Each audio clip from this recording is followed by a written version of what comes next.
Durham family originally came from Virginia, but then settled into South Carolina, and in a small town there, had extensive land holdings there. And then when the land lottery was set up by the state, based on what the president at that time had directed the state to do, and that was to settle the Indian Territory, and settled in an area on Ackworth U.S. Road, near the intersection of Ackworth and Highway 41.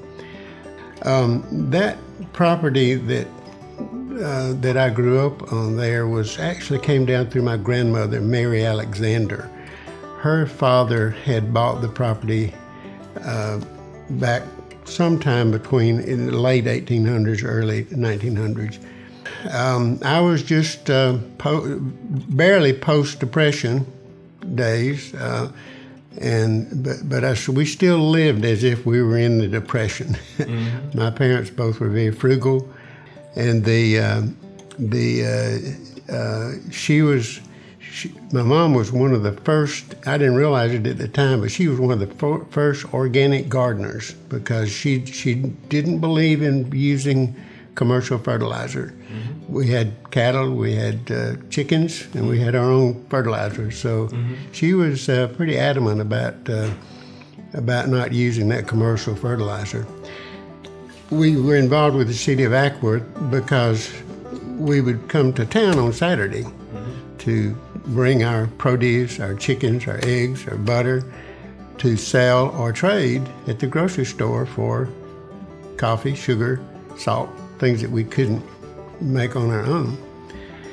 I was about probably 9, 10, or 11, along in that age, but there's a seating area outside Henry's building. It's a kind of a little bench. Mm-hmm. Well, the men would come to town. My dad didn't do this, but a lot of them would come, and they would trade knives, pocket knives. That was their entertainment while their wives were shopping. Mm-hmm. Trade pocket knives or pocket watches. I went to work. Actually, my first job was at Kelly Motor Company in Marietta. Mm-hmm. To work several different positions, doing different things for probably about 10, 15 years, and then ultimately got into banking. Mm-hmm. 11 of us Ackworth merchants at that time organized Altoona Federal Savings Bank in 1986, 87, opened up.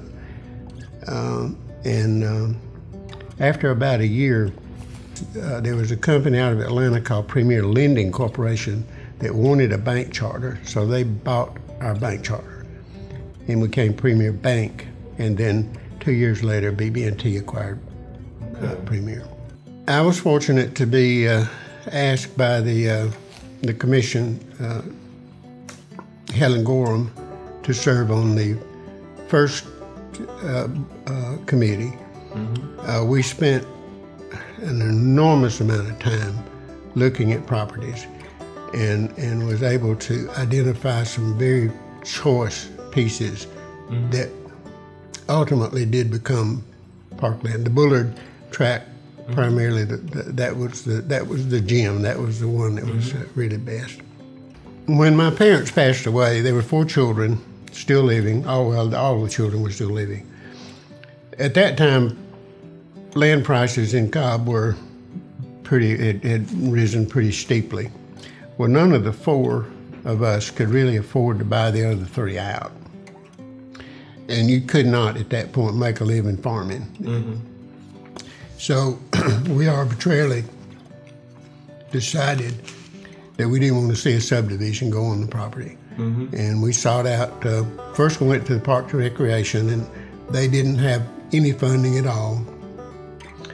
And we couldn't donate the property because the 2 sisters really needed the money. And so we then went to the Board of Education and said, can we negotiate with you on a price? And through Lindsay Tippins, and he was on the school board at that time, and he was very instrumental in helping us make it happen. Mm-hmm.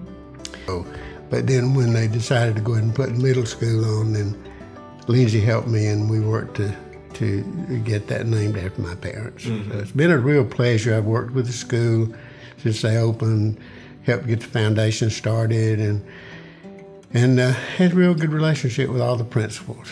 The couple of things that I enjoyed about having businesses in Ackworth over the years is the ABA, the Ackworth Business Association. I was probably one of the first members that we organized back in the mid-'70s and '80s with Larry Braden, who owns Lacey Drug Company, Douglas G., who's passed away now, but we were, Ronnie Heaton, we were the nucleus that started the Ackworth Business Association, and now it's probably 500-600 members. So that's been a pleasure. I grew up, having grown up here from day one, I've seen so much change. It's amazing how well it's known throughout the Southeast. You talk about Ackworth and say, oh yeah, that's where Henry's is, or yeah, that's where so-and-so is. But I've never seen a group of men and women work as hard and as better together as Tommy and his board and his staff. Brian Bulltice, the city manager, he's a penny pincher, but he's done a good job. And Sharon Burke, who is the treasurer, I've known Sharon since she was a baby, and she does a tremendous job. I just need to say that. I need to how much appreciation that not only I do, but the whole community appreciates what they've done.